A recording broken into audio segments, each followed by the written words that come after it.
Okay, so now we're going to move on to installation. I'm going to have a video for Mac installation, Windows installation, and also a third option I'm calling the I want to get started right now and don't want to bother installing things option. But before that, I need to explain the different ways of using Python.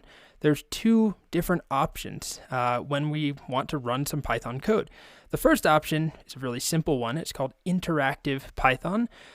Basically, we get a prompt where we can type some code, hit enter, and immediately see a result. So I don't have it open just yet, but now I have interactive Python open.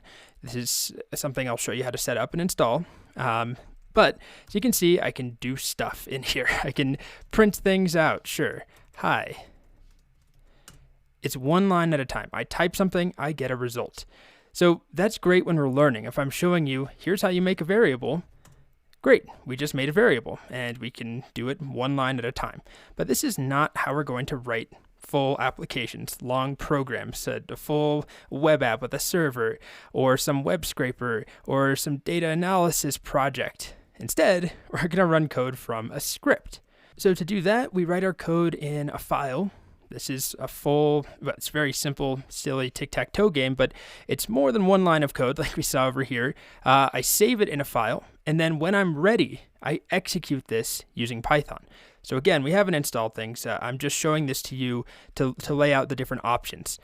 Interactive mode, and then executing a script, which is by far the way more common version when you actually are writing substantial things. So if I execute this file, now it runs that code, and I'm playing tic-tac-toe. But anyway, that's not really the point here. The point is that we have these two different options, and I'm going to show you when we install, whether you're on a Mac, you're on Windows, or you're just giving up on installation and you want to get the easy way. In all three of those scenarios, I'm going to show you how to run interactive mode, what we'll start out with in the course when I'm just showing really simple concepts, and then how to run a script using Python.